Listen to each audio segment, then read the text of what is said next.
Bien, bah écoutez, je vous propose qu'on commence. Il est midi 2 et on est déjà suffisamment nombreux pour recommencer. Donc, je vous propose d'y aller. Donc, tout d'abord, merci à vous de vous être connectés ce midi sur ce deuxième webinaire des actionnaires. Il s'agit de webinaire focus, c'est-à-dire qu'on a fait un premier webinaire au mois de mars, vous y participiez peut-être. C'était un webinaire pour comprendre l'action d'énergie partagée, notamment à l'attention des nouveaux actionnaires depuis un an et demi, puisqu'on n'avait pas eu l'occasion trop de faire connaissance avec ces nouveaux actionnaires, vu qu'il y avait eu tout était à distance. Donc, on avait eu l'idée de faire ce webinaire. Puis, on s'est dit que ce serait bien de le faire régulièrement pour accueillir les nouveaux arrivants. Et puis, pourquoi pas de le faire sur des thématiques aussi, des thématiques qui vous intéressent ou qui intéressent la plupart des actionnaires. Donc voilà, pour faire ce premier webinaire, je me présente, je m'appelle Marc Mossal, je suis responsable de la communication à énergie partagée et je vais animer ce temps d'1 heure et demie qu'on va partager. Et je serai accompagné de Suzanne Renard qui est responsable du pôle investissement et qui justement nous parlera en détail justement du fond du sujet actuel qui sera l'investissement. Je vais y revenir. Également, il y aura Simon Mathieu qui est là, qui fait partie de ce pôle et qui viendra compléter les dires de Suzanne. Et Fabienne, que vous connaissez peut-être, qui est responsable de la relation aux actionnaires et de la collecte à énergie partagée, et qui pourra remettre un peu en perspective ce que c'est qu'énergie partagée, la place des actionnaires, et puis qui pourra aussi nous aider à répondre à vos questions que vous allez pouvoir poser tout au long de ce webinaire. C'est-à-dire que ça va se diviser en globalement 2 parties. Une première partie où on va poser le sujet. Le sujet est aujourd'hui l'investissement d'énergie partagée. Comment ça se passe? Où est-ce qu'on investit? Comment est-ce qu'on investit? Selon quels critères? Selon quelles conditions? Selon quelles valeurs? Vous avez sans doute une petite idée de ce qu'on fait, j'imagine, sinon vous ne seriez pas là. Mais on va revenir en détail sur comment est-ce qu'on prend la décision d'investir, comment est-ce qu'on fait l'équilibre, on va dire, entre les valeurs et les exigences technico-économiques. Donc ça, ce sera avec Suzanne qu'on va voir ça. Et tout au long de cet exposé, vous allez pouvoir poser vos questions dans le chat. Donc, on va essayer de le prendre on va essayer de prendre vos questions au fur et à mesure si elles sont du tac au tac, ou on va dire que le plus vraisemblablement, c'est qu'on attendra la fin de l'exposé pour restructurer, resynthétiser l'ensemble de vos questions et y répondre. Et si jamais on est pris par le flot des questions, sachez que on renverra aussi un message à l'ensemble des inscrits pour vous répondre à toutes les questions qui auront été posées et aussi pour vous donner le lien pour visionner ou revisionner ou partager à vos proches cette vidéo de webinaire. Voilà, vous savez tout. Le thème, donc, comme je vous l'ai dit, c'est où et comment investir énergie partagée. Auparavant, on va faire un petit recul, un petit pas de recul pour se rappeler, si ce n'est pas non plus quotidien pour vous de penser à énergie partagée, ce qu'on peut comprendre. On va vous rappeler un peu ce que c'est qu'énergie partagée au global. Et puis, ça, c'est Fabienne qui s'en occupe dès maintenant. Mais avant cela, j'aimerais, s'il vous plaît, lancer un petit sondage. Oh là là, mince, les sondages, ils sont où? Oui, les sondages, ils sont là. C'est un petit moyen de rendre interactif ce moment et pas seulement de vous imaginer avec votre sandwich ou votre salade devant votre ordinateur. Il va falloir aussi que vous utilisiez votre souris et votre clavier, car je vais vous lancer un sondage tout de suite qui est: depuis quand êtes-vous actionnaire? Voilà. Est-ce que ça fait moins de 2 ans? Est-ce que ça fait moins de 5 ans? Donc comprendre entre 2 et 5 ans. Ou est-ce que ça fait plus de 5 ans? Et voilà, ça nous permettra aussi de savoir à qui on s'adresse. Est-ce on est sur est-ce que vous êtes des personnes qui connaissez depuis longtemps énergie partagée, ou est-ce que, à l'inverse, vous découvrez et vous avez besoin d'en savoir un peu plus sur l'ensemble? Il y a pas mal de gens, 88% ont voté. Écoutez, on peut dire que dans ces conditions, je mets fin au vote. Et donc, je ne sais pas si vous voyez les résultats, mais en tout cas, je peux vous les indiquer. Pour la plupart, ça fait entre donc 26% moins de 2 ans, et moins de 5 ans, 35%, et plus de 5 ans, 35%. Donc, vous êtes 70% à être actionnaire depuis plus de 2 ans. Donc, bon, on peut imaginer que vous êtes déjà un petit peu acoquiné avec ces sujets d'investissement, mais on va le vérifier tout de suite. Et sans plus tarder, je passe la parole à Fabienne pour la première partie d'aperçu général d'énergie partagée. Fabienne, c'est à toi. Merci Marc. Alors, bonjour à tous. Alors, dans cette première partie, effectivement, on va revenir un petit peu sur les grands principes d'énergie partagée. Donc, en souscrivant chez Énergie partagée, vous prenez part au financement de la transition énergétique et ça passe par la souscription d'actions. Donc, c'est l'outil support qui est proposé par Énergie partagée qui a mis en place cet outil d'investissement depuis 2008. Pardon, tout d'abord, les actions étaient valorisées à 100 € et depuis 2017, comme vous pouvez le voir sur le graphique, depuis 2017 sont émises des primes qui permettent de faire prendre de la valeur en fait à l'action d'énergie partagée et à ce jour, l'action d'énergie partagée est valorisée à 114,40 €. L'objectif, je le rappelle, c'était d'avoir un objectif de rentabilité de 4% par an et comme vous pouvez le voir effectivement sur ce graphique, on y est arrivé pour la première fois à partir de 2021 avec la valorisation de 4,40 € par rapport à l'année précédente. Voilà. Notre outil d'investissement dispose de l'agrément, a obtenu l'agrément ESUS, donc qui est entreprise solidaire d'utilité sociale. C'est un agrément en fait qui est attribué par l'État et qui est fait sur demande et qui est contrôlé et renouvelé tous les 5 ans. Donc c'est déjà un premier gage en plus de confiance par rapport à l'utilité aussi sociale du mouvement énergie partagée. Et nous avons obtenu aussi le label Finansol, donc qui permet de labelliser les produits d'épargne solidaire. Et donc, énergie partagée investissement fait partie a été labellisé il y a déjà quelques années. Et le fonctionnement en fait de ce label, c'est que tous les ans, il y a une collecte de données qui est faite et donc qui permet de contrôler de contrôler ce label. Voilà. En étant actionnaire d'énergie partagée, vous êtes destinataire d'informations trimestrielles, donc c'est-à-dire la lettre en action. L'objectif de cette lettre, c'est d'informer sur les projets et aussi sur l'outil d'investissement mutualisé et vous permettre aussi de voir les données à jour de tout ce qui concerne la collecte, le nombre d'actionnaires. Vous pouvez voter à l'Assemblée générale. Juste en aparté, je fais un petit encart là-dessus. L'Assemblée générale aura lieu maintenant en fin d'année. Donc là, il y aura une journée le 18 novembre qui est organisée, une demi-journée avec la rencontre du conseil de surveillance. Mais le vote sera totalement en ligne, dématérialisé ou à distance. Voilà. Vous pouvez siéger au conseil de surveillance en tant qu'actionnaire. Voilà, il y a une instance qui s'appelle le conseil de surveillance qui permet de représenter les actionnaires et qui a notamment la mission de contrôler la gestion d'énergie partagée investissement. Vous pouvez avoir accès à toute notre documentation légale, notamment les comptes, nos statuts, tout ce qui relève aussi de l'information auprès des actionnaires via le document d'information synthétique sur notre site internet. Et depuis peu, donc depuis cette année, nous organisons des webinaires qui sont vraiment spécialisés et à destination de nos actionnaires et qui permettent voilà, d'avoir des informations un peu plus précises et plus régulières via l'organisation de ces webinaires-là. Voilà. Donc, on revient un petit peu sur le mouvement d'énergie partagée. Donc, énergie partagée, donc c'est un mouvement qui s'inscrit dans l'ESS.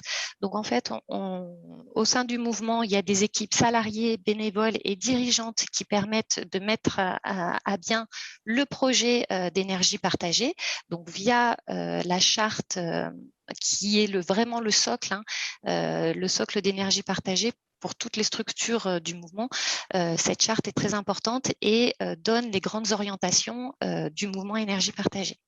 Donc, dans ce mouvement, on retrouve plusieurs structures, dont l'association énergie partagée qui est vraiment présente sur la promotion et l'accompagnement des projets citoyens d'énergie renouvelable. À cette structure adhèrent des porteurs de projets, des collectivités locales, des associations sur la maîtrise de l'énergie ou donc de production d'énergie. Et en complémentarité, il y a l'outil d'investissement donc qui est créé via une société en commandite par action. Ce qui est important dans ce statut, c'est que ce statut permet vraiment de répondre aux critères, donc comme je l'indiquais, qui est important dans l'économie sociale et solidaire, de distinguer l'apport de capital et la prise de décision. Et donc, cette société nous permet effectivement de bien répondre à cette importance-là pour nous. Donc, avec d'une part l'apport du capital par les commanditaires, donc les actionnaires, donc vous qui êtes présents au jour d'aujourd'hui. Ces actionnaires, comme je le disais précédemment, sont représentés au sein du conseil de surveillance. Donc, le conseil de surveillance, c'est 13 sièges, dont un permanent pour l'association, un pour les investisseurs institutionnels et 11 sièges pour les actionnaires personnes physiques. Voilà. Et d'autre part, donc la commandité au sein d'Énergie Partagée Coopérative, donc qui est le gérant d'Énergie Partagée Investissement et qui s'occupe de prendre les décisions, on va dire, au quotidien de l'outil d'investissement. Et je me permets une petite incise, en fin de présentation, justement, un représentant du conseil de surveillance, André Bonneau, sera avec nous et pourra nous donner un peu son ressenti, on va dire, et puis un témoignage du conseil de surveillance sur son rôle et sur le sujet de l'investissement. Merci Marc. Alors, énergie partagée. Donc, pour se rendre un petit peu compte, on a fait un graphique qui permet de voir la production électrique sur les 5 dernières années en fonction des différentes technologies qui sont financées par énergie partagée, donc le solaire, l'éolien, l'hydroélectricité, la biomasse et la méthanisation. Et vous pouvez voir que depuis toutes ces années, il y a une augmentation de la production. Et en 2021, il y a un léger ralentissement, mais bien sûr qui est dû au fait à la situation que l'on connaît tous. Et juste pour revenir, en 2021, la production de 280 gigawattheures correspond à la consommation de la population d'une ville comme Bordeaux. Voilà, hors chauffage et hors eau chaude. Voilà, alors, on rentre un petit peu dans le cœur du sujet. Voilà pourquoi on revient un petit peu sur ce côté citoyen des projets. Donc, chez Énergie Partagée, c'est vraiment l'ADN et c'est une importance cruciale parce qu'on est vraiment sur des projets qui ne sont pas qui sont privés, mais il y a les projets privés menés par des développeurs et les projets qui sont travaillés, qui sont initialement initiés donc par des habitants, des collectivités, des acteurs de terrain qui se réunissent parce qu'ils veulent créer une société de projet qui va à terme produire de l'énergie. Mais voilà, il y a ce besoin aussi de se dire, on est sur un territoire, on veut créer une société de projet qui permet de bénéficier également au territoire, c'est-à-dire d'être dans la gouvernance du projet pour pouvoir décider et avoir une maîtrise du projet et d'investir dans ce projet-là pour pareil que les revenus reviennent aussi sur le territoire et pour le projet. Voilà, donc ça, c'est des critères qui sont qui sont fondamentaux chez Énergie Partagée et qui permettent de dire c'est des projets vraiment de territoire, acceptés par les territoires et pour les territoires. Et d'ailleurs, à ce sujet, une étude avait été faite sur les remontées économiques, si vous avez un petit peu envie d'aller plus loin pour voir un petit peu le complément de ces projets citoyens par rapport aux autres projets classiques. Et Suzanne reviendra tout à l'heure sur le label justement qui cadre un peu ces critères citoyens. Voilà. Un petit focus sur les investissements tout au long de ces années réalisés par Énergie Partagée Investissement. Donc, vous pouvez voir qu'en 2021, plus de 25 millions d'euros ont d'ores et déjà été investis dans des projets citoyens d'énergie renouvelable. Et vous pouvez voir sur le graphique ci-dessous, par an, les montants d'investissement qui ont été réalisés et par technologie. Donc, bon, pareil, en 2021, on peut voir qu'il y a une petite réduction qui est liée aussi à la crise sanitaire et qui a mis aussi qui a stoppé aussi certains projets à ce moment-là. Voilà, alors les particularités… Pardon. Non, je pensais que tu voulais revenir sur 2-3 choses. Les particularités d'énergie partagée, donc il y a d'une part la mutualisation. Pourquoi la mutualisation est importante pour nous? Parce qu'elle permet de limiter le risque pour les actionnaires et pour les projets dans lesquels on investit. C'est-à-dire que vous apportez du capital à Énergie Partagée et Énergie Partagée investit dans plusieurs projets et c'est bien le retour investissement sur l'ensemble de ces projets qui permet à terme d'avoir une rémunération sur ces projets et de diminuer le risque plutôt que d'investir sur un projet en particulier. Voilà, parce qu'on sait qu'aussi dans les projets, pendant toute leur durée de vie, ils peuvent avoir des fluctuations, c'est-à-dire que, par exemple, une année peut être moins productive en termes de production d'énergie. Et donc, c'est bien la complémentarité entre les différents projets qui permet vraiment d'aller, voilà, de diminuer ce risque et de garantir un revenu minimum. D'où l'importance de la mutualisation. Et autre particularité en passant par Énergie Partagée, c'est on finance d'abord en fonds propres les projets citoyens d'énergie renouvelable, c'est-à-dire qu'il y a, comme tout à l'heure on vous le montrait, il y a cette importance d'être dans la gouvernance du projet pour notamment bien être acteur du projet et bien connaître les orientations de chaque projet. Et le fait aussi d'investir en capital dans ces sociétés de projets-là permet de faire effet levier pour obtenir aussi des prêts bancaires. Voilà, donc avant de rentrer dans le vif du sujet donc, des investissements, vous avez pu voir, ou pour les plus récents, il est disponible sur notre site internet, on a publié un livret qui s'appelle Mon argent agit, qui permet de recenser l'ensemble des projets qui ont été financés par Énergie Partagée Investissement. Donc là, vous pouvez voir un petit panel de projets qui ont été financés. Et donc, ce livret qui a été créé en 2020, mis à jour en avril 2021, est bien disponible sur notre site internet. Voilà. Du coup, Et d'ailleurs, j'en profite pour déclencher le deuxième sondage qui est le sondage justement sur Mon argent agit, parce que finalement, c'est pas si souvent, c'est pas dans n'importe quel placement qu'on peut avoir accès à l'ensemble exactement des projets dans lesquels concrètement sont investis les sommes. Nous, on l'a fait 2 fois jusqu'à maintenant et je me demandais qui d'entre vous l'avait lu, reçu ou consulté sur Internet. Voilà, ou est-ce que vous nous faites confiance, on va dire, sur parole, ou est-ce que vous avez pu le consulter et voir l'ensemble des projets. Voilà, c'est un livret assez, qui est de plus en plus gros, je ne l'ai pas sous la main là, mais qui est de plus en plus gros parce que forcément il y a de plus en plus de projets. Et donc voilà, et on l'a envoyé 2 fois, la dernière fois en 2021, et donc voilà, si vous l'avez peut-être reçu. Pardon, je te laisse terminer, Fabienne. Je ne sais pas si tu avais terminé ou si tu voulais encore dire quelque chose. oui, non, c'est bon, j'ai terminé.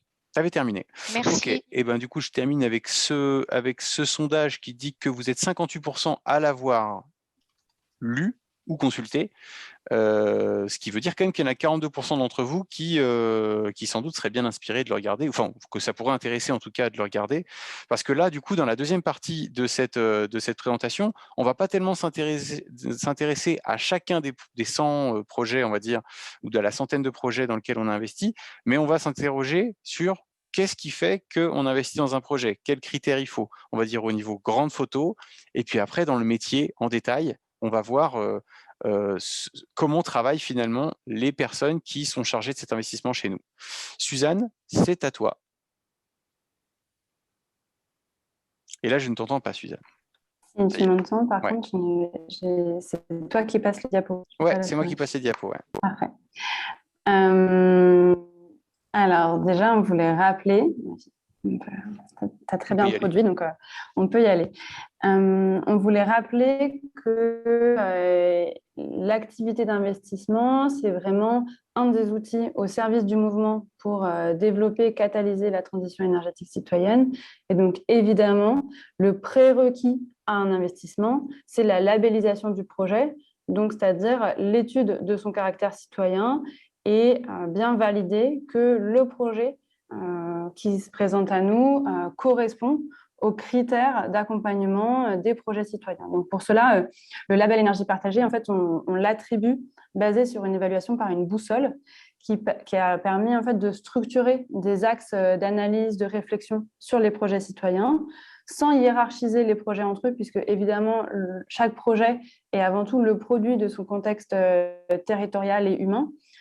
Mais par contre, il y a un certain nombre de fondamentaux que tous ces projets partagent, donc sur plusieurs dimensions qui sont l'intérêt territorial, le fait d'avoir une gouvernance qui est partagée, le recours à une finance éthique et citoyenne, des exigences écologiques, et puis une inscription du projet dans la dynamique locale de l'économie, des associations, des structures locales, au-delà juste de la production d'énergie renouvelable.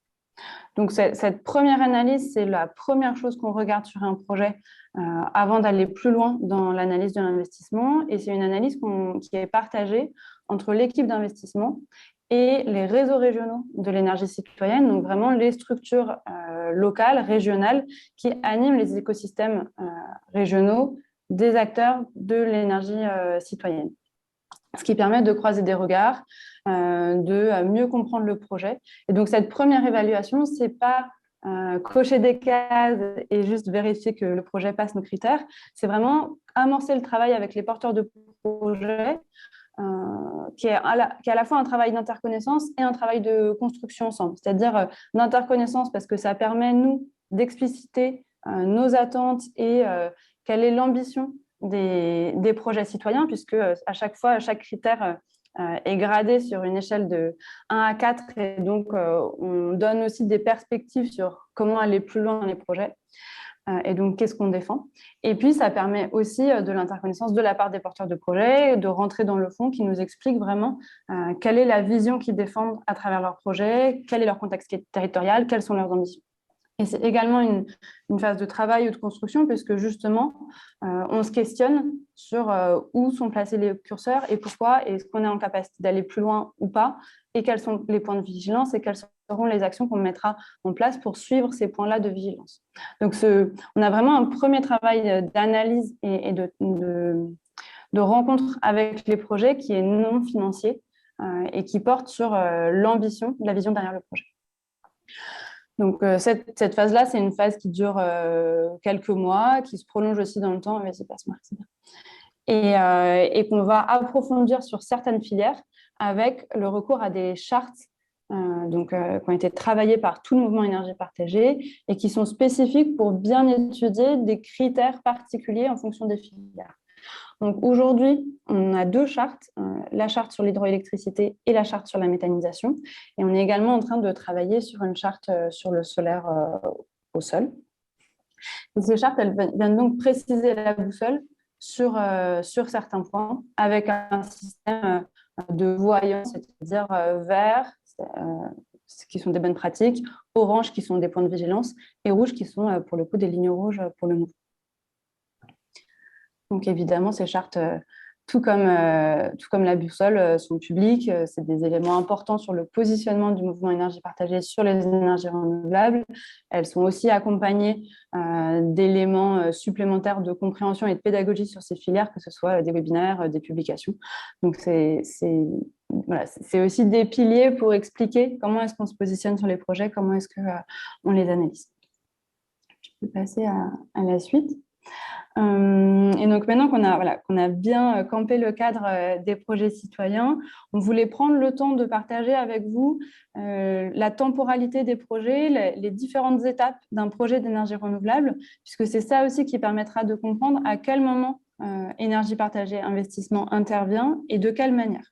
Et ça permet aussi de resituer plus largement notre intervention dans le cadre de l'accompagnement de la part du mouvement énergie partagée et du travail de fond de la participation citoyenne qui est menée par les acteurs locaux.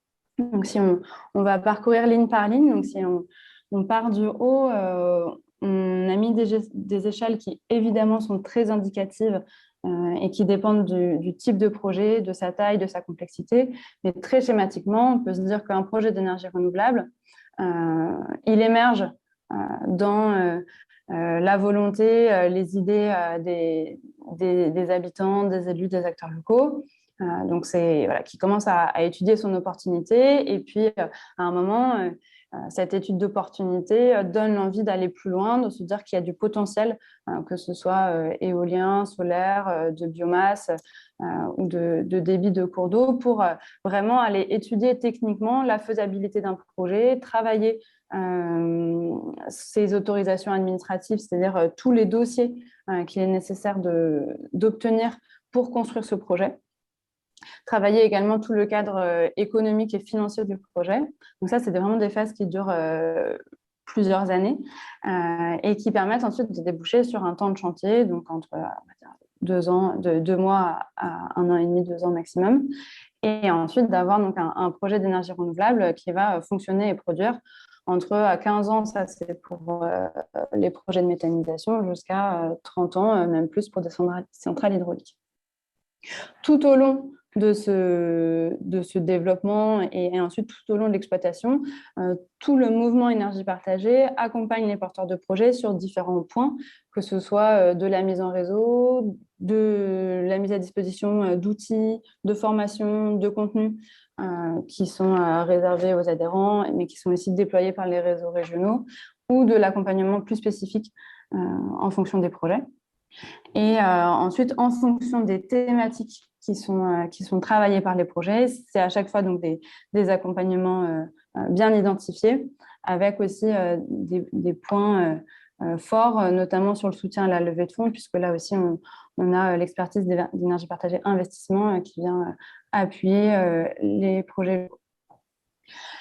Globalement, si on schématise aussi ce qui se passe pour les porteurs de projets dans ces temporalités-là, au début, le projet est l'initiative d'un petit groupe, noyau, moteur du projet, qui au fur et à mesure du temps va s'élargir, va aller chercher des compétences, des capacités à faire, de la disponibilité plus largement, que ce soit dans des groupes bénévoles ou que ce soit chez des acteurs professionnels.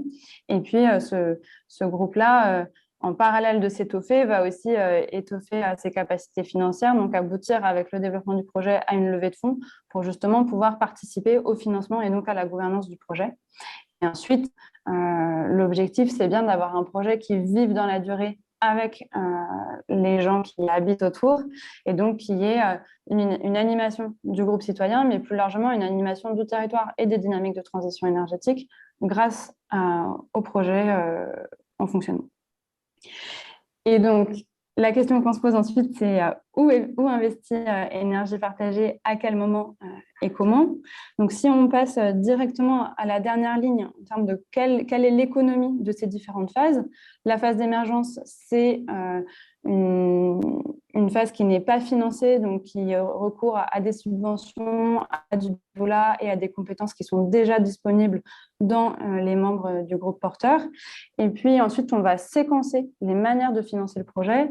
En phase de développement, on a besoin d'argent pour financer les études. Donc, c'est des montants qui sont très inférieurs aux montants des chantiers. Ça peut être quelques dizaines, voire quelques centaines de milliers d'euros. Et donc, c'est les porteurs de projets qui vont eux-mêmes apporter des fonds propres, c'est-à-dire utiliser leur propre argent pour financer le développement. Et évidemment, c'est du financement qui est risqué, puisqu'on ne sait pas à l'avance si le projet va pouvoir être viable. Et donc, si cet argent qui est mis sur la table pour financer les études, il va bien pouvoir aboutir à un projet, ou si parfois il est perdu, puisque les études démontrent que il y a un enjeu naturaliste fort ou il y a des spécificités qui font qu'on ne peut pas développer le projet tel qu'on l'avait imaginé au moment de l'émergence. Donc ça, c'est une première manière de financer les projets, donc financer des fonds propres pour prendre du risque et se donner les moyens de développer un projet. Et puis, une fois qu'on a obtenu toutes les autorisations pour pouvoir construire le projet, qu'on a également un cadre économique et financier qui est rassurant et qui démontre une rentabilité pour le projet, là, il va falloir financer beaucoup plus de montants, puisqu'il va falloir financer l'investissement, donc les coûts de construction du projet. Et pour cela, c'est le diagramme que Fabienne a montré tout à l'heure. On va panacher en fait du financement en fonds propres, c'est-à-dire ce qu'apportent les porteurs de projets. Et donc là, Énergie partagée investissement vient abonder et vient rajouter du financement des fonds propres aux côtés des acteurs locaux, ce qui permet donc d'avoir assez de financement pour ensuite aller chercher un partenaire bancaire qui, lui, va financer le reste. Et le reste, c'est 75, 80, 90% de la totalité du coût d'investissement.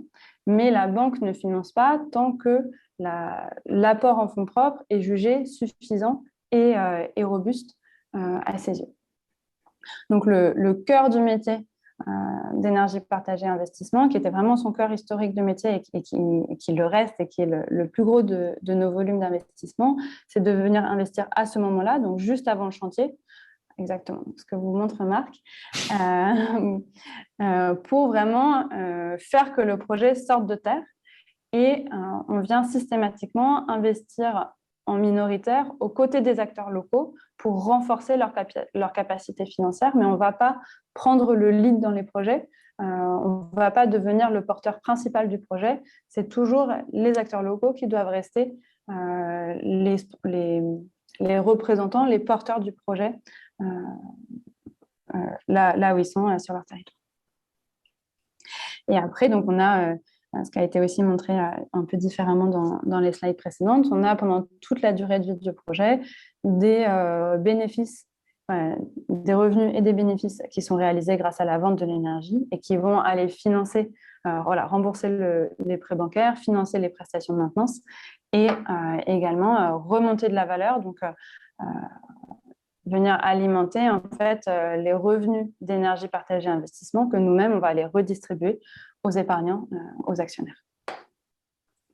C'était important pour nous de vraiment reprendre ce panorama-là pour ensuite pouvoir vous expliquer qu'est-ce qu'on fait et où est-ce qu'on intervient, puisqu'en fait, on a développé au fil du temps plusieurs outils pour arriver à bien répondre aux besoins de financement des porteurs de projets citoyens. Donc vraiment, historiquement, ce que vous connaissez le plus et ce qui apparaît le plus dans Mon Argent Agit, c'est la partie de droite, donc c'est énergie partagée investissement, qui vient intervenir en fonds propres, donc qui amène du capital social et pour ceux qui connaissent des comptes courants d'associés, donc vraiment c'est les propres fonds qu'énergie partagée a collectés auprès des citoyens, des souscripteurs, des personnes physiques, pour aller le réinvestir dans différents projets en phase de projet prêt à construire, c'est-à-dire en phase d'investissement où on va financer le chantier pour que le projet sorte de terre.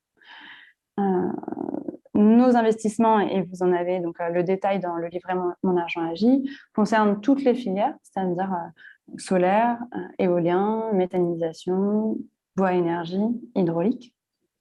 Et on est sur des montants de financement qui sont assez variés puisqu'en fait, on s'adapte aux besoins de financement des porteurs de projets. Et donc, globalement, nos financements vont entre 50 000 jusqu'à 500 000 euros. On n'intervient pas en dessous de euros, puisqu'il faut aussi que ces financements-là et le temps permettent de rémunérer à la fois les actionnaires, les souscripteurs, mais également le temps que nous, l'équipe d'investissement, va y passer, mais également le temps que toutes les fonctions support d'énergie partagée y passent, la communication, l'équipe de gestion. Et donc, on ne peut pas se permettre d'intervenir sur des projets trop petits, puisqu'on n'arriverait pas à rémunérer ensuite les épargnants. Donc, ça, énergie partagée investissement, de l'investissement pour financer la construction des projets, c'est vraiment le gros de notre activité. C'est historiquement comme ça que c'est structuré énergie partagée, investissement. Et puis, au fil du temps, on a aussi des porteurs de projets qui nous ont sollicités pour les aider à financer des phases plus amont. Si tu restes sur la diapo précédente. Pardon. Ouais. Merci. Donc financer des parties plus amont. Donc, on va progressivement remonter là les blocs et la chaîne du projet. Un autre outil qu'on a développé depuis plusieurs années, c'est une offre groupée entre énergie partagée investissement et la NEF qui permet d'aider des petits projets de photovoltaïque en grappe, donc sur toiture, à se construire, puisque ces projets-là, leur spécificité, c'est que les toitures vont être construites au fur et à mesure. Toutes les toitures ne sont pas installées en même temps. Il y a une installation au fil de l'eau sur plusieurs mois, sur un an et demi. Et donc, le besoin de financement, c'est un besoin d'amorçage pour commencer à financer les premières toitures, alors que les banques, et donc là, en l'occurrence, la NEF, vont, eux, préférer faire un prêt à partir du moment où toutes les toitures sont construites, puisque faire des prêts par tiroir pour chacune des toitures, c'est quand même très chronophage en traitement des dossiers, voilà, en décaissement, etc. Et donc là, énergie partagée vient faire une sorte de tampon, donc une avance de trésorerie pour financer la construction. On vient apporter des fonds propres pour amorcer et financer les premières toitures solaires. Et ensuite, le relais est pris par la nef qui vient refinancer, donc faire un prêt et donc rembourser l'avance de trésorerie d'énergie partagée investissement. Et puis, les dernières années, Énergie partagée a aussi été le gestionnaire du fonds Énercité, et on l'est toujours, qui là est un fonds qui a été développé par des acteurs institutionnels, donc notamment la Caisse des dépôts, le Crédit coopératif et l'IRCANTEC, pour aller financer les phases de développement, donc celles qui sont à risque où on finance des études, au profit des acteurs locaux. C'est-à-dire qu'Énercité va apporter des fonds propres dans des projets qui sont en cours de développement, dont on ne connaît pas leur faisabilité finale, leur rentabilité finale. Et puis, à la fin du développement, Énercité revend sa participation et donc s'efface au profit des acteurs locaux. Et donc, l'intérêt de ce fonctionnement-là, c'est une mutualisation, c'est-à-dire de la même manière que ce qu'a présenté Fabienne sur la mutualisation, nous, de nos investissements côté EPI. Énercité va en fait mutualiser du risque sur plusieurs projets qui sont en développement au profit des acteurs locaux qui, en fait, eux, ne peuvent pas faire cette action de mutualisation puisqu'à chaque fois, ils vont travailler sur leurs propres projets dans leur territoire. Mais par contre, si on prend tous ces acteurs sur toute la France, on peut mutualiser du risque et donc répartir les pertes et les profits et avoir une moyenne qui fait que les acteurs locaux qui s'engageraient dans un projet qui n'aboutit pas sont moins exposés puisqu'ils partagent ce risque-là avec tous les autres et donc, notamment ceux dont les projets aboutissent. Et donc là, ce fonds Énercité, il intervient uniquement sur des projets, solaires et éoliens, avec des montants qui sont moins importants, puisqu'on est sur du financement des études et pas du financement de la construction. On n'est pas du tout sur les mêmes ordres de grandeur de besoin de financement. Et ben voilà pour un aperçu de quels sont nos outils de travail, où est-ce qu'on se positionne, comment et surtout à quels besoins des porteurs de projets on répond. Et puis là, on voulait vous faire ensuite vous proposer un zoom plus concret, c'est-à-dire l'équipe d'investissement. Donc, on est 5 personnes. Comment est-ce qu'on travaille? Qu'est-ce qu'on regarde? Comment est-ce que ça se passe? Donc, comme l'a dit Marc, ce n'est pas pour vous faire un descriptif des projets dans lesquels on investit, puisque ça, vous en retrouvez l'exhaustivité dans Mon Argent Agit. Vous retrouvez aussi beaucoup de choses sur le site internet, des fiches détaillées sur chacun des projets. Mais par contre, l'envie aujourd'hui, c'était plutôt d'ouvrir le capot et de vous dire concrètement quelles questions on se pose et comment on fait ça. Et ça me donne l'occasion, excuse-moi Suzanne, de te couper et pour te dire que sache que de temps en temps, tu chevrottes un petit peu, c'est tout à fait supportable et on t'entend bien, mais sache qu'en tout cas, ta connexion de temps en temps, voilà, donc je ne sais pas si tu es en filaire ou en Wi-Fi, mais reste comme ça, ça passe bien, mais voilà, ça peut arriver qu'on te demande de reformuler si jamais on t'a loupé. Ou que je coupe ta caméra pour prioriser ta voix. Ok, eh ben, désolée, je ne chevrotte pas dans la vraie vie, mais n'hésite pas à couper ma caméra. Donc là, on a un peu essayé de structurer pour vous présenter comment est-ce qu'on travaille, sachant qu'un élément très important de notre travail, c'est qu'en fait, on est sur une forme de travail itératif en continu, puisque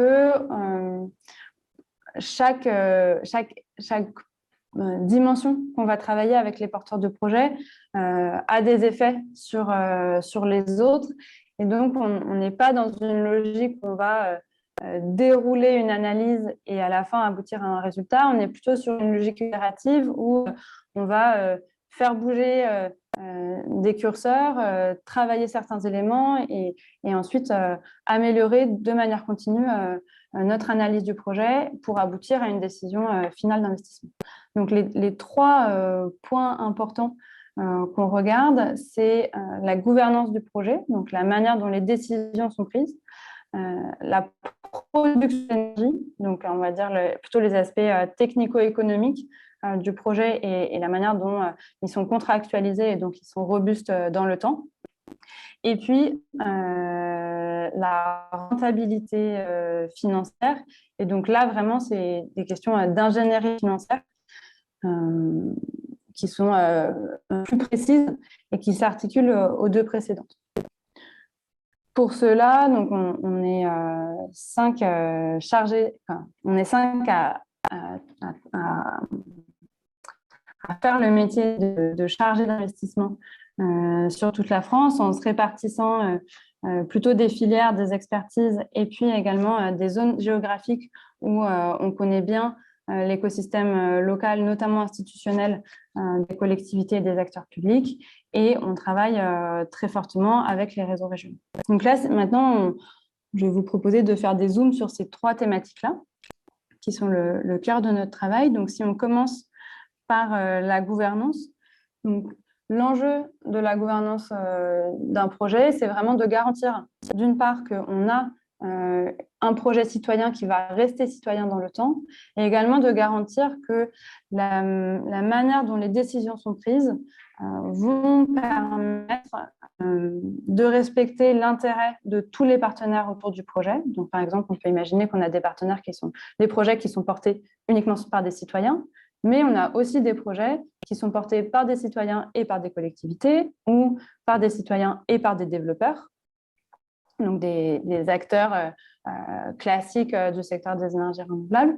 Et donc la question de l'équilibre des rôles, de la répartition de la valeur, de la manière dont tous ces acteurs vont bien s'entendre et bien travailler ensemble, en fait, c'est vraiment le cœur du projet, puisque si ça ne fonctionne pas, tous les Voilà, ça se dégrade, Suzanne. Attends. Là, le son est mauvais. Ouais, le son est devenu très mauvais subitement, mais là, c'était juste sur ta dernière phrase, donc on t'a coupé juste à temps. Est-ce que tu peux me parler pour voir si ça s'est arrangé? Oui, est-ce que là, c'est mieux? C'est pas... Non, là, Non, on c'est t'entend mieux. pas beaucoup mieux. On t'entend pas beaucoup mieux. Aïe. Alors, attends. Bah là, vas-y, peut-être tente En effet, je maintenant. ne suis pas en filaire, mais là, c'est mieux ou pas? Eh ben, Non. écoute, essaye de le faire, et si c'est insupportable, il faudra trouver une solution, mais pour Ok. l'instant, ça suit. Après, si c'est insupportable, peut-être on peut demander à Simon de Non, mais là, ça reprendre à va. la volée. On a Mais... repris, là. Là, c'était à un Ok, moment donné où il devait y avoir une mise à jour ou je sais pas quoi. Donc, tu peux y aller. ok, très bien. Et donc, pour ça, on voulait vous présenter les compétences qu'on a dans l'équipe et puis les outils qu'on utilise. Donc, les compétences, c'est déjà une connaissance pointue des équilibres possibles, des enjeux qu'on connaît autour des projets, et aussi une connaissance des partenaires qu'on peut avoir possiblement, de leurs intérêts et des points de vigilance à avoir pour des partenariats qui soient robustes dans le temps. Donc ça, c'est vraiment on va dire une bonne connaissance et du secteur de l'énergie et des spécificités des acteurs citoyens et des acteurs publics. Donc après, on a aussi un gros travail sur analyser les intérêts des différents acteurs et négocier la répartition de la valeur, la répartition des contrats. Donc après, j'ai fait des zooms sur les outils utilisés. On va peut-être rester... non, on ne passe pas tout de suite au zoom. Ouais, si tu peux rester sur la diapo d'avant. Ouais. Merci. Et puis pour cela, une fois qu'on arrive à bien répartir les rôles, la valeur, les positionnements, on a tout un travail de formalisation juridique, donc dans les documents de la société qu'on va créer spécialement pour porter le projet. Donc là, c'est les statuts, les pactes d'associés, donc qui organisent le partenariat et la gouvernance. Donc pour ça, on vous propose de faire un peu des zooms sur les outils qu'on utilise. Donc j'en ai listé 2 à titre d'exemple, qui sont la répartition des rôles et la question de la légitimité aussi à agir. Et puis aussi, évidemment, toute la documentation juridique du projet, c'est un outil important pour le partenariat, même si là, on ne va pas la détailler. Donc, si en effet, on prend cet exemple sur la répartition des rôles, vous voyez qu'on peut structurer différents rôles dans le projet par thématique, donc sur des aspects assez techniques, de définir le projet technique, de choisir les solutions techniques, sur des aspects plutôt de gouvernance, de pilotage du projet. Donc ça, c'est des rôles qui sont et en phase de développement et qui continuent aussi en phase d'exploitation. Par exemple, si on fait un zoom sur la partie technique, définir le projet technique et choisir les solutions techniques, c'est vrai quand on est en phase de développement et qu'on étudie quel projet on va développer, comment s'adapter au gisement, etc. Mais après, c'est tout aussi vrai en phase d'exploitation. Quel prestataire on prend pour la maintenance? Quand on a un aléa, quels sont les arbitrages qu'on fait, etc.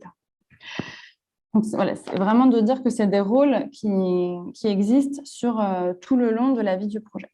Donc, après, il y a également des rôles sur gouvernance, pilotage, donc vraiment qui porte le projet, qui est la tête de proue également sur le territoire pour le projet, qui anime le groupe porteur, qui organise la communication, l'appropriation du projet par les habitants et les structures du territoire. On a des thématiques sur le financement, donc comment est-ce qu'on va aller lever des fonds et ensuite piloter la gestion administrative et budgétaire de la société et du projet dans la durée. Et puis sur les autorisations, ça c'est des aspects plus spécifiques au développement, mais donc voilà, concertation avec le territoire, sécuriser des gisements, donc par exemple la maîtrise foncière, et puis obtenir toutes les autorisations. Vraiment, ça c'est des exemples de comment est-ce qu'on se donne, enfin, comment est-ce que nous déjà on structure la vision qu'on a des rôles dans un projet, et puis ensuite on va répartir ces rôles-là entre les différents porteurs de projets, entre différentes structures, et puis on va aussi bien identifier qui supervise et valide les choses, qui contribue, les réalise, qui conseille et qui est informé. Donc vraiment, on essaye d'avoir des répartitions des rôles qui soient les plus claires possibles pour ensuite travailler dans des bonnes conditions et donc vraiment avoir un projet où on pourra se dire les choses, se poser les bonnes questions et pas être perturbé par des questions d'organisation ou de montée en compétences des uns et des autres. Ça, ces visuels-là, c'est des choses qu'on a extraits d'une note méthodologique qu'on a fait qu'on a produite sur le co-développement, c'est-à-dire donc développer un projet d'énergie renouvelable citoyen à plusieurs, et notamment entre plusieurs partenaires qui viennent de mondes différents. Et évidemment, elle est disponible sur le site d'énergie partagée, et ça fait partie aussi du métier de l'investissement, de en fait transférer une partie de notre connaissance, de nos outils à l'ensemble du mouvement des énergies renouvelables citoyennes et à les rendre accessibles à tous pour que tout le monde puisse progressivement monter en charge et développer des projets citoyens là où vous habitez. On peut passer. Donc ça, oui, ça c'est une synthèse un peu de comment est-ce qu'on organise la documentation juridique. Donc là, c'était vraiment pour vous donner un peu de matière et illustrer le fait qu'on va à la fois s'organiser pour bien définir quelle est donc la société qu'on va créer spécifiquement pour le projet. Donc ensuite, comment est-ce qu'elle est capitalisée, quel projet on se met d'accord pour développer ensemble, comment on organise la gouvernance, comment on organise le financement, comment on organise les décisions sur les contrats qu'il faudra prendre et comment on organise aussi des règles de communication qui soient claires pour tout le monde. Et là aussi, c'est des visuels qui sont issus de certains de nos outils. Donc là, c'était la première dimension sur la gouvernance des projets. Une deuxième dimension, c'est la robustesse technico-économique des projets. Donc vraiment, quand on a un projet citoyen qui sollicite un investissement d'énergie partagée, il est rarement exactement pile au moment où tout est finalisé et on va juste passer au chantier. En fait, on a quand même souvent une sollicitation qui arrive sur les derniers mois du développement et où il reste des réglages à faire, des contrats à signer. Et donc, on est quand même en fin de phase d'itération sur ces enjeux techniques et économiques. Et évidemment, si on accompagne les projets plus en amont parce qu'on est sollicité plus en amont, alors on va passer encore plus de temps sur ces aspects-là. Donc là, les compétences qu'on déploie, c'est à la fois des connaissances techniques, économiques, et donc on a aussi une répartition, une spécialisation par filière à l'intérieur de l'équipe d'investissement. Donc on couvre toutes les filières et on a plus ou moins d'expérience dans différentes filières. On analyse donc globalement tout le projet et on analyse également tous les contrats qui vont être passés. Donc ensuite, on voit comment est-ce qu'on peut aussi parfois se répartir des rôles, analyser certains contrats et puis d'autres partenaires, et ça peut parfois être la banque en analyse d'autres. Donc on peut aussi s'appuyer sur des tiers sur cette analyse contractuelle. Et puis on peut prendre part à des négociations commerciales sur certains des contrats. Et donc là, l'objectif, c'est vraiment d'avoir un projet qui soit robuste, c'est-à-dire qui propose une rentabilité suffisante, mais dans des bonnes conditions, c'est-à-dire que ce ne soit pas un projet qui soit joli sur le papier, mais où en fait, c'est comme si on commence à se retourner sur ce qui va se passer dans la vraie vie, on a des déconvenus ou des aléas. L'enjeu, ça sera vraiment d'anticiper les aléas qui peuvent se produire et d'anticiper des solutions et des sensibilités, des marges de manœuvre. Et donc, pour ça, les outils qu'on a, c'est évidemment bien connaître le cadre réglementaire du développement de projets d'énergie renouvelable et donc bien s'assurer qu'on est dans les clous, connaître le marché, les prix de marché, les bonnes pratiques, et puis ensuite vérifier et relire, travailler certains des documents techniques et juridiques du projet. Et à chaque fois, donc là, je vous ai également listé des éléments qu'on partage, qu'on capitalise dans le reste du mouvement. Et donc, à titre d'exemple, on a produit des fiches sur le développement éolien, sur des aspects spécifiques du développement éolien pour justement questionner cette robustesse technico-économique des projets.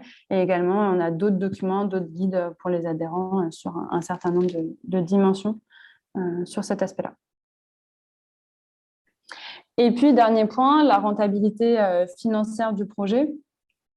Donc, en fait, là, ça va vraiment être une partie très itérative avec la partie technico-économique. C'est-à-dire c'est deux objets différents, l'économie du projet et d'un côté et de l'autre côté, comment est-ce que ce projet permet de rémunérer de la valeur pour ses actionnaires.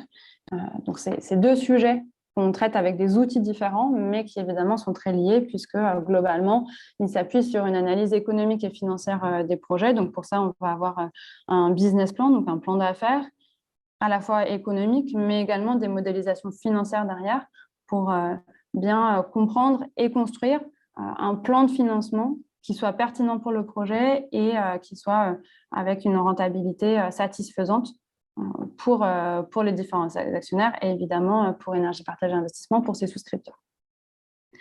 Donc pour ça, c'est un point très important de notre travail. On apporte de l'ingénierie financière également au projet quand on intervient avec eux. Donc, c'est aussi des choses sur lesquelles on donne des formations aux collectivités. On effectue du transfert de compétences envers les acteurs citoyens et locaux. Donc, on fait plutôt de l'appui ponctuel et ad hoc en fonction des besoins des projets et de leurs porteurs. Et globalement, ce que nous, on va regarder dans un projet, c'est de s'assurer que la rentabilité du projet, quand on la met dans l'ensemble du portefeuille d'énergie partagée investissement, donc avec tous les autres projets financés, on ait bien une rentabilité moyenne du portefeuille qui soit satisfaisante pour nos souscripteurs.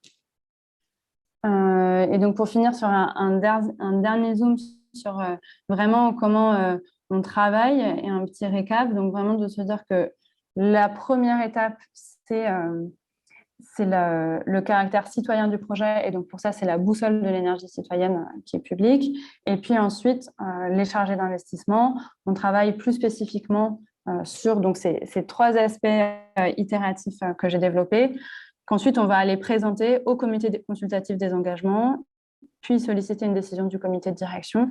Donc, le comité consultatif des engagements, c'est des personnalités expertes et qualifiées qui viennent challenger les projets et les décisions d'investissement qu'on souhaite proposer.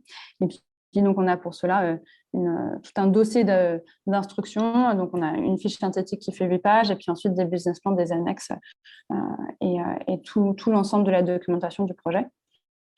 Et suite à quoi on va aboutir à une décision d'investissement. Et c'est aussi important de vous dire que, évidemment, une fois que le projet est financé, ensuite, c'est les chargés d'investissement qui continuent de le suivre dans la durée, donc de participer au comité de direction, aux assemblées générales, de s'assurer que le projet fonctionne bien de la manière dont on s'était accordé au moment de la décision d'investissement. Et puis, on a aussi des projets qui nous sollicitent sur des phases assez amont, sur des montants petits, mais pour pouvoir bénéficier d'un accompagnement large de la part d'énergie partagée et pour lequel on va éventuellement de nouveau repasser en comité dans un deuxième temps quand il sera par exemple prêt à construire et que là on ira demander des décisions d'investissement sur des montants plus importants. Et donc évidemment, sur la partie suivi du portefeuille, vous dire également qu'on analyse, à la fois on suit les projets, mais on a aussi une analyse de risque du portefeuille qui est donc notamment pilotée par Simon qui est avec nous aujourd'hui, qui regarde la quasi-totalité des projets et cette analyse de risque, elle est donc réalisée chaque année et auditée par le commissaire aux comptes. Voilà. Ensuite, là, on voulait, donc, après avoir vraiment brossé ce cadre général de notre métier, on voulait vous donner 3 exemples sur des projets sur lesquels on est intervenu de manière différente. Donc là, on va faire une présentation à 2 voix avec Simon et donc on a aussi réparti des projets sur 3 filières différentes. Oui, je répondais à une question. Donc, le projet de l'IROM, donc c'est un parc éolien en Maine-et-Loire. Donc, c'est un projet qui a été acheté par un développeur, un fabricant de turbines qui a fait tout le développement du projet. Et c'est la réunion de plusieurs acteurs, dont des acteurs citoyens locaux avec Citéol Énergie, des collectivités avec la communauté de communes et ENSEM, et également Énergie Partagée, donc, qui ont fait l'acquisition de ce parc développé, donc qui n'était pas encore construit. Donc il y avait dans le projet qu'on achetait, il y avait effectivement un contrat de construction donc, qui assurait la réalisation du projet et aussi des contrats sur la vente d'électricité et également l'exploitation de celui-ci. Donc c'est un parc qui avait été acheté en 2018 et qui a été mis en service en juillet 2020. Et donc sur ce projet, on est quand même sur des montants assez importants hein, sur l'éolien. On est sur un montant total d'investissement de 26 millions d'euros, sachant que pour tout projet, on a environ 75 à 80% qui est financé par un prêt bancaire. Donc après, le restant, ce qu'on appelle les fonds propres, est financé par les partenaires que j'ai cités. Et donc, Énergie Partagée a été en partie financeur de ce projet de l'IROM. Donc, c'est un projet de 12 mégawatts. Et la participation d'Énergie Partagée dans ce projet, tu l'as? Je ne l'ai plus en détail, non. D'accord, mais de toute façon, c'est sur le site internet. Si mais besoin, c'est effectivement sur le site, mais je pense qu'on est autour de 10 à 20% de participation donc sur la partie fonds propres du projet. Donc là, le parc de l'Hérault, c'est un exemple où Énergie Partagée Investissement est venu en fin de développement, donc aux côtés des acteurs locaux pour les aider à racheter ce parc-là aux développeurs. Un autre exemple, c'est celui d'un projet de méthanisation qui est développé au nord de Blois, et où là, des agriculteurs qui souhaitent, donc c'est surtout des céréaliers qui souhaitent se convertir à la bio et donc développer un projet de méthanisation pour avoir leur propre production de digesta et donc d'engrais biologiques. Donc, on montait ce projet collectif et on souhaitait, en fait, une fois que le projet commençait à prendre forme et vraiment à se préciser d'un point de vue technico-économique, ils ont souhaité proposer aux collectivités et aux habitants à travers Énergie Partagée Investissement de pouvoir investir dans le projet et de pouvoir participer à la gouvernance du projet, puisque eux sont déjà dans une logique collective, puisque c'est une vingtaine d'agriculteurs, et ils souhaitaient utiliser aussi ce projet pour mieux faire comprendre à leurs voisins leur activité agricole, leurs ambitions de conversion en bio et vraiment de refaire du lien aussi entre des pratiques agricoles et puis un monde urbain, périurbain qui parfois est un peu en incompréhension sur ces pratiques-là qui se déroulent de l'autre côté de la route. Et donc là, les agriculteurs nous ont sollicité on va dire à peu près aux 2/3 du développement pour venir à leur côté, financer en partie le projet et puis les aider à communiquer autour du projet et à inclure les habitants, les collectivités dans la démarche. Donc là, le travail qu'on a eu, c'est évidemment un travail d'analyse, d'audit du projet, mais également de construction du partenariat avec les collectivités qui se posaient des questions, elles aussi, sur la méthanisation, se posaient aussi la question de comment investir dans un projet d'énergie renouvelable puisqu'elles ne l'avaient jamais fait. Donc, Énergie partagée est venue voilà, faciliter ces discussions, apporter aussi du contenu, de la matière pour aider chacun à trouver un mode de partenariat qui fonctionne pour tous. Le réseau régional a également été un relais dans la communication, l'appropriation locale du projet. Et donc là, c'est un projet qui est en fin de développement et qu'on espère pouvoir financer en prêt à construire, donc vraiment financer le chantier dans les mois qui viennent. Et un troisième projet qui semble être solaire, celui-là, l'espace du génie? Oui, c'est un projet photovoltaïque en région Grand Est, pas très loin de Nancy. Donc là, on est sur une réponse en fait à un appel à manifestation d'intérêt qui avait été lancé par le pays Terre de Lorraine, donc qui souhaitait valoriser sur son territoire des sites dégradés et des friches industrielles.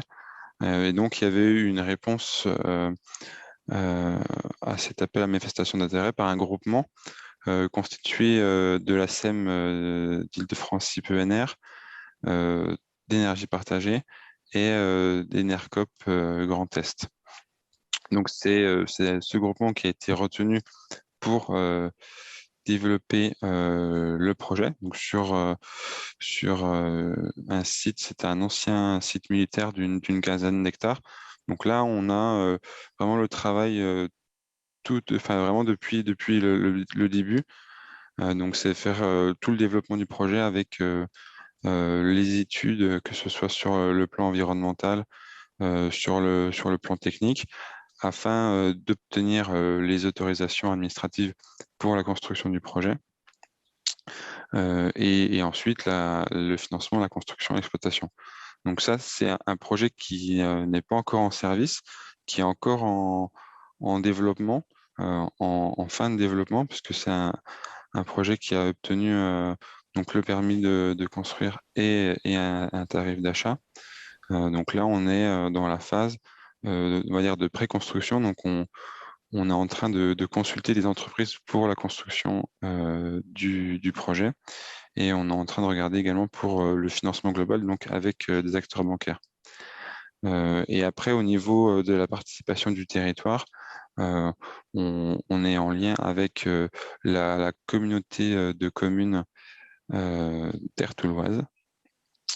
Et on est également aussi en lien avec le réseau régional Gifler pour faire de la communication auprès des habitants locaux pour, en premier lieu, les informer sur le projet, donc sur toute la phase de développement, et là, sur la phase d'investissement qui interviendra prochainement, qui puissent aussi participer financièrement à ce projet-là. Ok, merci beaucoup. Est-ce que c'est terminé? Je me rappelle plus s'il y a d'autres slides derrière. Non, c'est terminé pour. Bon, merci d'avoir ouvert le moteur. Merci Suzanne, merci Simon. Il y a quelques sigles ou abréviations qui ont peut-être été employées. S'il y a quelconque difficulté à comprendre ce que c'est qu'une SEM, donc c'est une société d'économie mixte. S'il y a d'autres difficultés, je ne sais pas si on a parlé de PV ou voilà, auquel cas ce serait photovoltaïque. Voilà, s'il y a des choses que vous n'avez pas bien compris, c'est le moment de les indiquer parce que on peut comprendre que vous ne soyez pas non plus tous des sachants, donc il n'y a aucun problème à réouvrir le moteur et à réexpliquer les choses autant qu'il le faudra.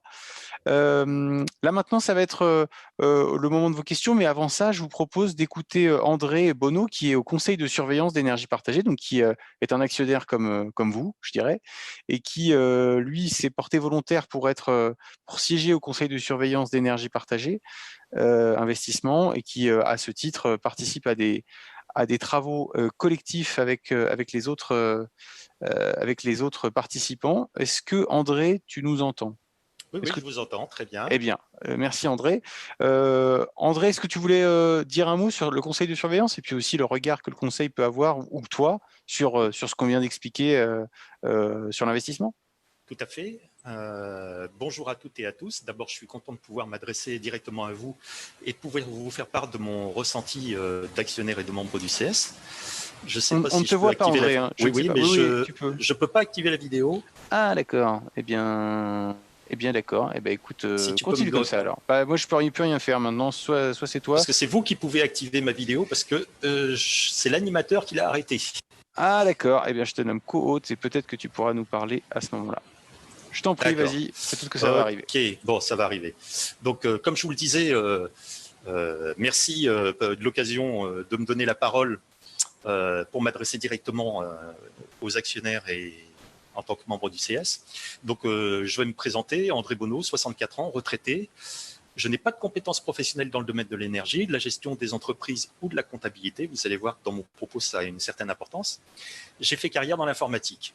Je suis un épargnant qui veut donner une finalité éthique et environnementale à son épargne et soutenir la transition énergétique. J'ai souscrit des actions de pays pour la première fois en 2012 et j'en ai souscrit pour mes petits-enfants dans le but de préparer leur avenir.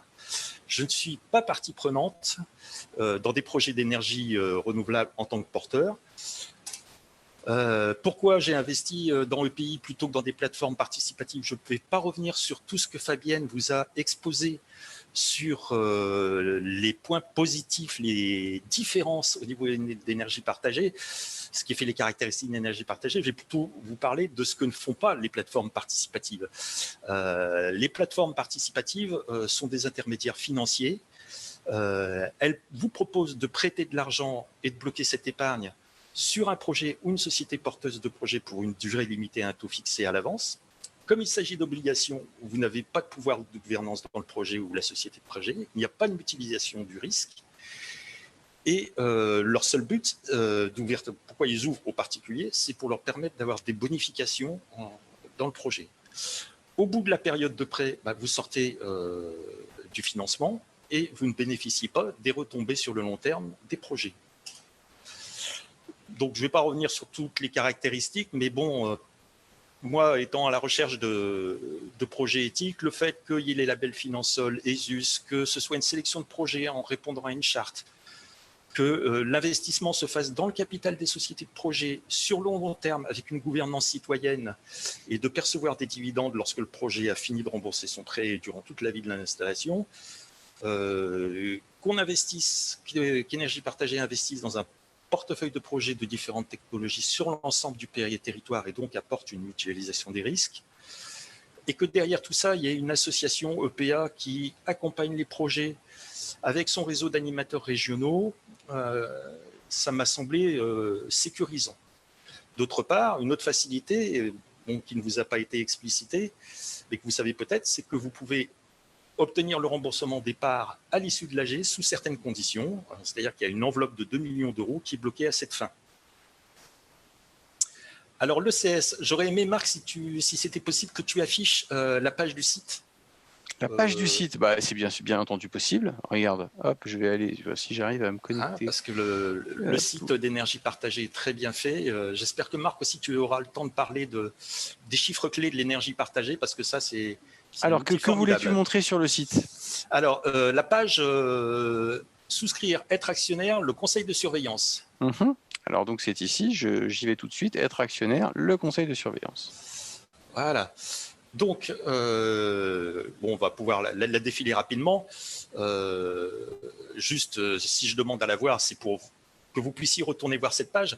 Bon, il faut savoir donc qu'en tant qu'actionnaire, vous n'avez pas de pouvoir dans la gestion, mais le conseil de surveillance que vous élisez, dont vous élisez les membres, est là pour suivre le fonctionnement d'énergie partagée, investissement, et donc poser toutes les questions qui nous viennent à l'esprit et interroger la gérance pour pouvoir, à la fin de l'année, au moment de l'AG, vous faire un rapport sur comment nous avons évalué le fonctionnement du fonds d'investissement énergie partagée. Notre rôle, c'est aussi de proposer une affectation des bénéfices et Et voilà, vous avez donc toutes les explications.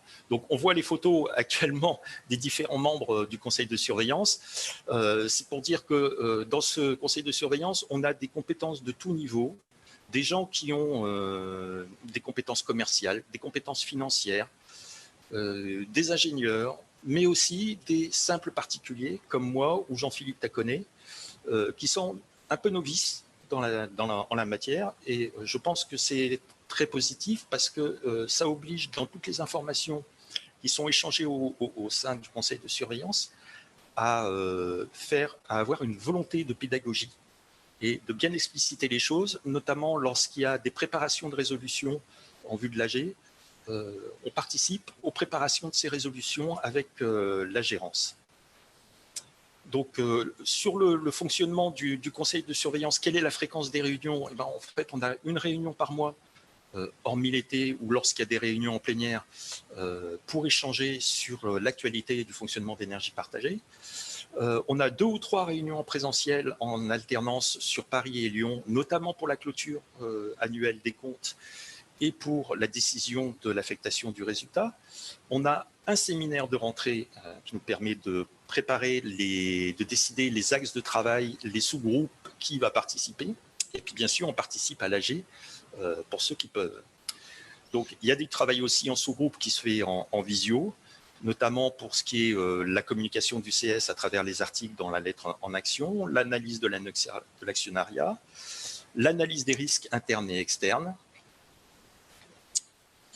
Et donc, ce qui m'a amené à devenir observateur au CS, c'est que je participais aux AG annuels, mais je souhaitais aller plus loin, avoir plus d'informations et suivre de plus près le fonctionnement de pays. Donc, j'avais envie, comme le disait Suzanne tout à l'heure, d'aller voir sous le capot. Et ce qui est intéressant dans le fonctionnement du CS, c'est qu'on a la possibilité de venir en tant qu'observateur du CS pour confirmer son envie ou non de se faire élire au sein du CS. Donc, comme je le disais tout à l'heure, si certains membres ont des compétences dans différents domaines, il n'y a pas d'exigence en la matière de compétences pour être élu, si ce n'est que la motivation et l'intérêt à la transition énergétique, à son financement et au fonctionnement de pays. Tout le monde au sein du CS est sur le même pied d'égalité, peut s'exprimer et recevra le même niveau d'écoute et de bienveillance. Donc c'est ce qui m'a conforté dans mon envie de participer aux travaux. Cette diversité et cette écoute mutuelle permet de poser des questions qui, dans d'autres, je dirais ce qu'on appellerait des conseils d'administration, mais ce qui n'est pas le cas du CS, pourraient paraître idiotes. Mais c'est ce qui amène justement à bien formuler la communication. Donc on est en amont un petit peu de tout ce qui va être communiqué aux actionnaires, et donc ça nous permet de bien faire clarifier les choses pour notre rapport annuel. Eh ben, merci beaucoup André, et je crois que justement il y a une place disponible et en plus tu parlais des possibilités de venir en tant qu'observateur, donc en vérité il n'y a pas vraiment de limite. Si vous êtes intéressé, il suffit de faire un petit message à nous, à souscription à Énergie Partagée, on transmettra au conseil de surveillance, ou je crois même que dans cette page-là vous avez une indication, l'adresse mail, rentrer directement en lien, voilà, conseil surveillance à énergie-partagée.org. Donc c'est parfait, merci beaucoup André, et puis merci. Je voulais juste terminer sur un petit point. Je voulais dire que on est ouvert aux candidatures féminines. On a des femmes qui sont membres du conseil de surveillance, mais on voudrait encore améliorer cette parité. Donc, on est tout à fait ouvert à des candidatures féminines. C'est bien noté. Merci André. On va repartir sur vos questions. Il nous reste un quart d'heure si on veut garder notre timing, et on le gardera. Donc Fabienne, est-ce que tu as vu des questions particulièrement saillantes qui conviendraient de poser ici à Suzanne ou à Simon? Est-ce que tu es là? Excusez-moi, oui, ouais. Je suis là. Oui, alors il y a des choses, effectivement, il y a eu beaucoup de questions. On va effectivement aller à l'essentiel. Il y avait une question sur quel type de projets sont soutenus par Énergie Partagée, avec un complément avec une précision, complément de rémunération, obligation d'achat hors soutien type PPA, pardon. Simon, est-ce que tu veux prendre? Alors, j'ai pas entendu le début, mais je crois que je l'avais vu passer. Mais effectivement, sur les projets qui sont soutenus par Énergie Partagée, on est sur, on va dire, tous les types de contrats de rémunération de l'électricité. Parce qu'effectivement, il y a plusieurs possibilités, enfin en tout cas plusieurs contrats qui sont définis pour la vente d'électricité, sachant que la plupart sont encadrés avec des subventions de l'État, donc ça passe par soit des mécanismes d'obligation d'achat, donc avec un prix qui est défini, ou des mécanismes d'appel d'offres avec aujourd'hui des compléments de rémunération. Donc on va dire que c'est les deux principaux. Donc en fonction des projets, de leur technologie aussi, c'est des mécanismes qui ont évolué dans le temps. Donc entre les premiers projets réalisés dans les années 2010 et les nouveaux, les projets s'adaptent. Non, ça a coupé? On t'avait coupé, mais t'es revenu. Okay. Mais rapidement. Donc je disais qu'on est présent sur du complément de rémunération, de l'obligation d'achat et aussi sur des nouveaux contrats, donc les PPL, les contrats d'électricité, contrats d'achat d'énergie en direct, donc sans mécanisme de soutien. Et donc on commence à avoir des projets qui sont avec cette vente donc directement à un fournisseur d'électricité. Fournisseurs comme par exemple Enercop, donc c'était une question, quel est le lien avec Enercop? J'en profite pour enchaîner parce que ça ne prendra pas très très longtemps. Enercop, ça fait partie des fondateurs d'Énergie Partagée Investissement, qui siège encore aujourd'hui à la société Énergie Partagée Coopérative, qui est gérant d'Énergie Partagée Investissement. Et donc, par conséquent, le lien est assez proche, même si voilà, c'est deux activités différentes. La fourniture, c'est pas du tout la même chose que la production d'énergie et que le financement de production d'énergie par Énergie Partagée. Néanmoins, les liens de valeur, notamment, sont très forts. Et voilà.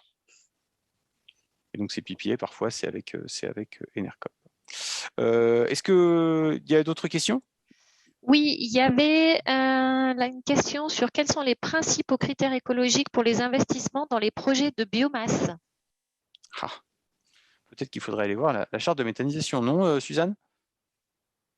Oui, dans les projets de biomasse méthanisation, donc on a la charte qui spécie un nombre important de critères et qui a été très fortement travaillée avec des acteurs agricoles et écologistes. Et après, sur la biomasse bois-énergie, on a plutôt un ensemble de critères internes qu'on regarde avec les acteurs citoyens de l'énergie renouvelable, bois-énergie. Et on n'a pas encore formalisé tout cela dans une charte, mais on a bien des critères sur le type d'approvisionnement notamment, la gestion des fumées et des particules sur les micro-chaufferies bois qui sont accompagnées et soutenues. Et donc, ça permet de repréciser d'ailleurs qu'on ne fait pas, comme le disait tout à l'heure Simon, uniquement des dispositifs d'achat de l'électricité, mais de l'énergie, parce que ce n'est pas toujours de l'électricité. Il y a de la chaleur, il peut y avoir du gaz. Voilà, l'énergie partagée n'est pas électricito-centrée, on va dire. Il y a des questions? Oui. Il y avait des questions sur la rentabilité minimum individuelle de chaque projet, savoir voilà, s'il y avait une rentabilité minimum attendue pour chacun. Voilà, donc il y avait déjà un début de réponse. Ouais, celle-là, j'avais commencé à répondre. Donc, dans l'objectif de rentabilité qui est donné aux actionnaires d'Énergie Partagée Investissement, qui est de 4%, ça induit donc une rentabilité attendue sur les projets de l'ordre de 5% sur 20 ans. Et après, il y a effectivement une vision globale du portefeuille à avoir avec en général des gros projets ou des projets éoliens qui sont plus rémunérateurs que des petits projets photovoltaïques. Donc, l'idée, c'est pas de dire non si on a 4,9%, c'est aussi de regarder l'intérêt que peut avoir le projet sur le territoire et le besoin de participation qu'on a. Donc, c'est pour ça que ce portefeuille, ce nombre important de projets nous permet d'avoir un petit peu de disparité afin que l'équilibre global soit en accord avec les objectifs qui sont annoncés pour l'outil EPI.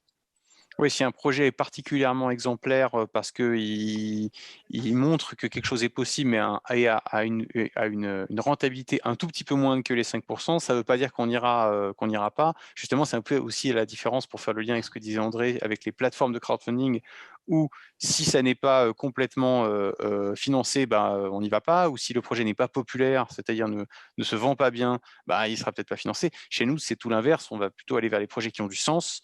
Il faut évidemment qu'ils aient des exigences économiques, technico-économiques, donc on en a parlé pendant 1 heure, là j'imagine que vous êtes au courant, mais voilà, ça ne veut pas dire qu'on s'arrête à ces considérations-là. Le sens du projet et sa démarche est tout autant importante.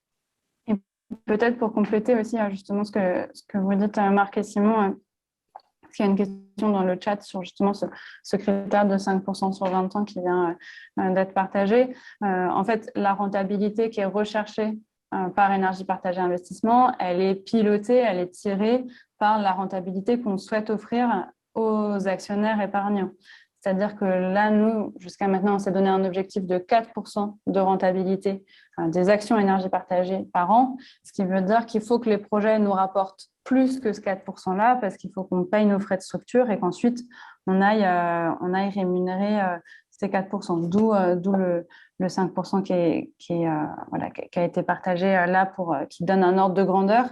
Et donc, on est bien sur de la rentabilité, pas au global du projet, mais la rentabilité du projet pour énergie partagée au regard des sommes qu'on y investit, puisqu'ensuite, nous, ce qui guide nos ambitions de rentabilité, ce n'est pas une volonté du marché ou autre, c'est vraiment ce qu'on souhaite proposer aux actionnaires, aux épargnants, et justement peut-être faire le lien avec le fait qu'on a fait tout un questionnaire aux souscripteurs d'énergie partagée il y a quelques mois et on les a questionnés sur ce qu'ils attendent d'énergie partagée en termes de rentabilité, mais aussi plus largement leurs attentes globales. Et donc, on travaille aussi à bien être en phase avec les personnes qui confient leur argent à énergie partagée et que le travail qu'on porte soit bien en ligne avec ce qui est attendu de nous, de leur part.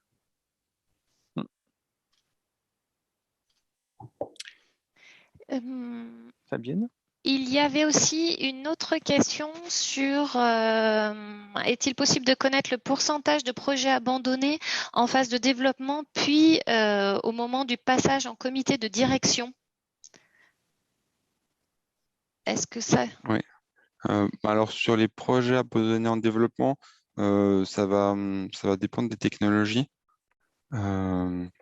Mais on fait dire qu'on en a quand même assez peu. Sur le développement solaire, ça peut être jusqu'à un tiers des projets, même si c'est pas aujourd'hui la réalité dans les projets qu'a soutenu Énergie Partagée, parce que c'était aussi des projets qui étaient sur des phases de développement peut-être un peu plus avancées. Et sur l'éolien, c'est un taux qui est un peu plus fort. Après, ces taux d'échec un peu général, il faut aussi les mettre en relation sur pourquoi les projets ont été abandonnés. Est-ce que c'est seulement sur des solutions à cause de problèmes techniques ou environnementaux, ou si c'est également pour des problèmes d'acceptation. Et on sait qu'aujourd'hui, il y a pas mal de projets qui peuvent être calés sur cet aspect-là, qu'on a beaucoup moins sur les projets qui sont soutenus par Énergie Partagée, parce que l'essence des projets citoyens, c'est donc du coup que les projets soient développés et soutenus par les territoires. Donc c'est plutôt l'inverse, et donc on a un fort soutien du territoire sur ces projets, donc on a beaucoup moins de problématiques d'acceptation et du coup moins d'échecs sur ces projets qui sont en développement. Et peut-être pour compléter aussi, donc là, les projets en développement et les chiffres que tu mentionnes, Simon, c'est notamment issu de l'expérience qu'on a sur la gestion du fonds Énercité. Évidemment, ce n'est pas le taux d'échec de la totalité des projets qui sont soutenus par Énergie Partagée Investissement.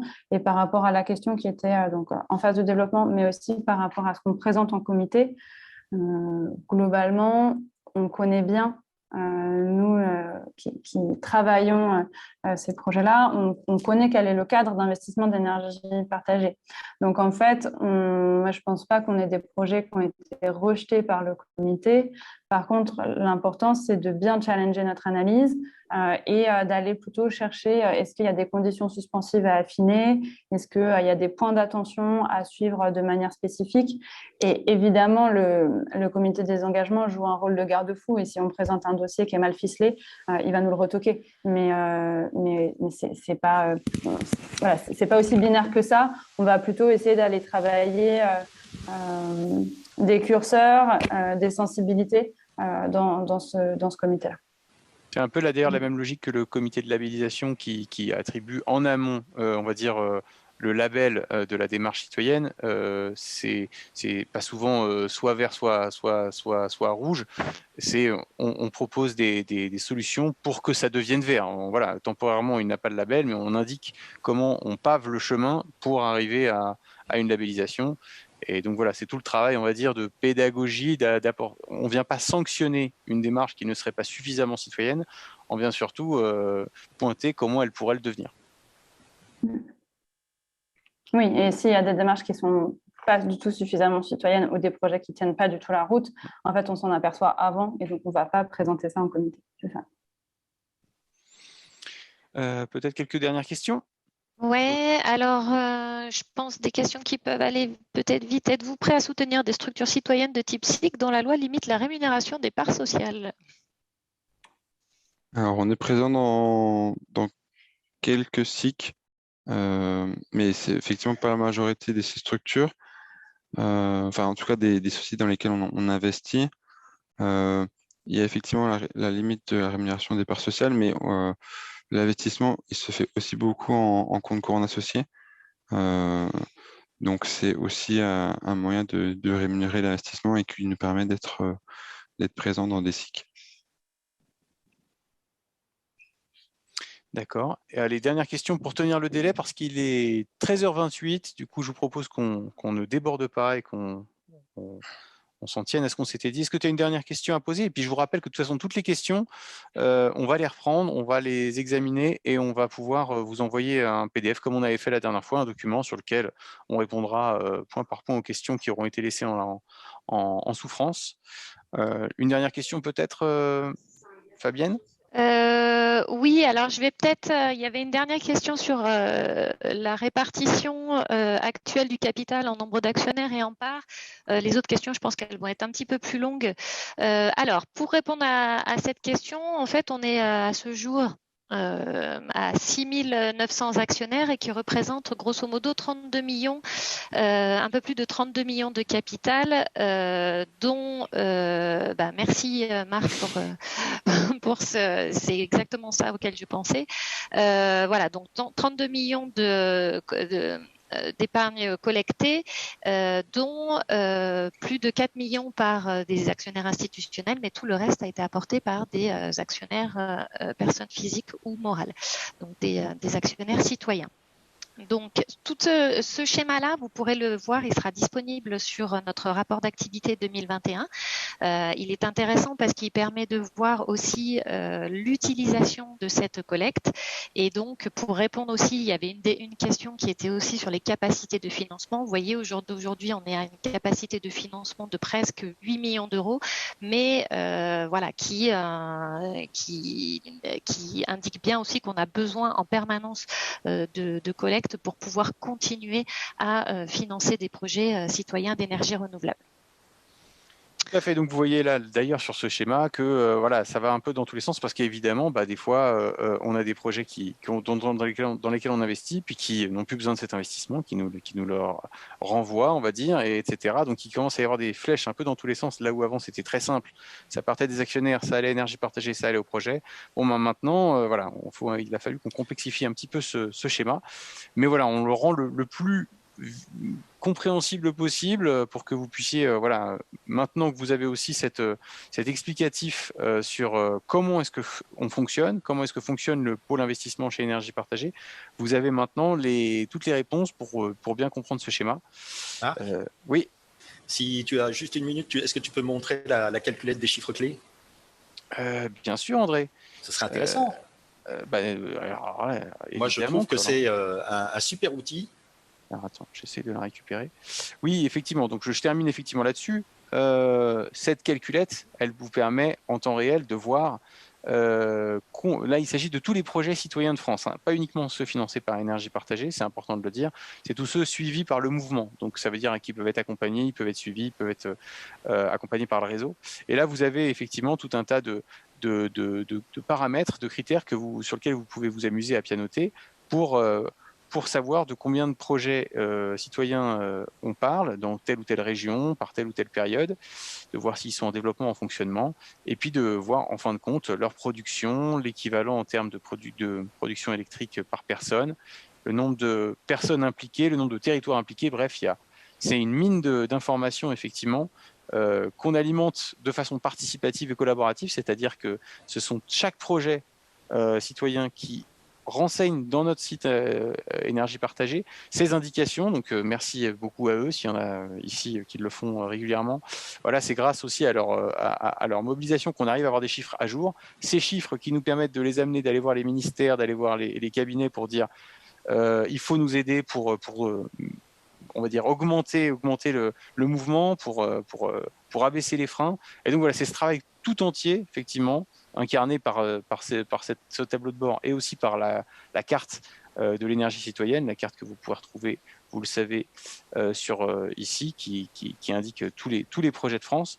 Donc voilà, c'est ces éléments qui font qu'on est un peu plus qu'un placement, ça vous l'aviez compris, on est un peu plus qu'un outil d'investissement, c'est aussi un outil de changement de notre modèle énergétique, et puis aussi un peu de manière de faire de l'économie, une nouvelle manière de tracer une transition aussi économique, démocratique. Donc merci André de nous avoir permis de revoir ça, et puis quant à moi, il est 13h33, sans autres fioritures, je vais vous remercier d'avoir participé à ce webinaire. Je remercie André, je remercie Suzanne, Fabienne et Simon. Et puis, merci à vous d'avoir tenu jusqu'à là. Et puis, je vous souhaite un bon appétit, si c'est le cas. Et puis, cette vidéo sera revisionnable puisque nous l'avons enregistrée. Et donc, dès demain, vous allez recevoir le En Action qui vous indiquera un lien de revisionnage de cette vidéo. Voilà. Merci beaucoup. Merci à tous. À bientôt. Merci à tous. À bientôt.